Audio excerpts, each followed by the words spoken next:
કચ્છના અંજાર નજીકની electronic item બનાવતી જીનસ કંપનીમાં એકાએક આગ લાગતા દોડધામ મચી જવા પામી હતી। અંજાર પીઆઈ AR ગોહિલ અને પોલીસ સ્ટાફે જીવના જોખમે કંપનીની અંદર જઈને 700 લેબર અને સ્ટાફને બચાવીને બહાર કાઢ્યા છે। આ ઉપરાંત ગાયો અને 2 વાછરડા બચાવ્યા છે।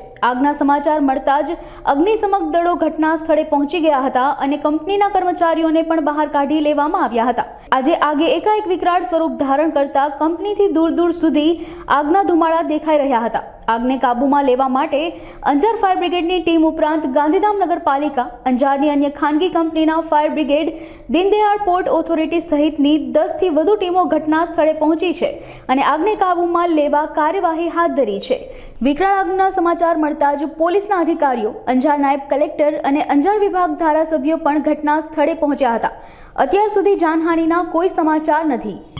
વિનસ કંપનીમાં આગ લાગવાની ઘટના બનવાની સાથે તરત જ મેનેજમેન્ટની સાથે સાથે તંત્ર, મામલતદારશ્રી, નાયબ પોલીસ વડાશ્રી, આખું તંત્ર બચાવ અને રાહતમાં પહોંચી આવ્યું છે। આગ બુઝાવવાની કામગીરી યુદ્ધના ધોરણે ચાલી રહી છે। અત્યાર સુધી પ્રાથમિક અંદાજ પ્રમાણે કોઈ માનવ જિંદગીને કોઈ પ્રકારનું નુકસાન થયું નથી। તંત્ર પણ લોકોની સલામતીને ધ્યાનમાં રાખીને કોઈ પણ વ્યક્તિને કોઈ પણ પ્રકારનું નુકસાન કે ઈજા ન થાય એને પૂરેપૂરા સતર્કતા પગલાં લઈ અને જે આગ લાગી છે એને બુઝાવવાની દિશામાં યુદ્ધના ધોરણે પ્રયત્નશીલ છે। તમામ લોકોનો આમાં સહયોગ મળી રહ્યો છે।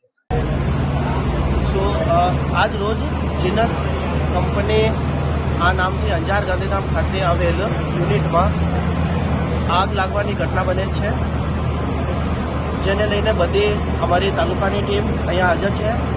બધા ફાયર ફાઇટરથી આગ બુઝાવવાની કામગીરી ચાલુમાં છે। હજી સુધી કોઈ જાનના નુકસાનની ખબર નથી। બધા લોકોનું ઇવેક્યુએશન કરાવવામાં લેવામાં આવ્યું છે।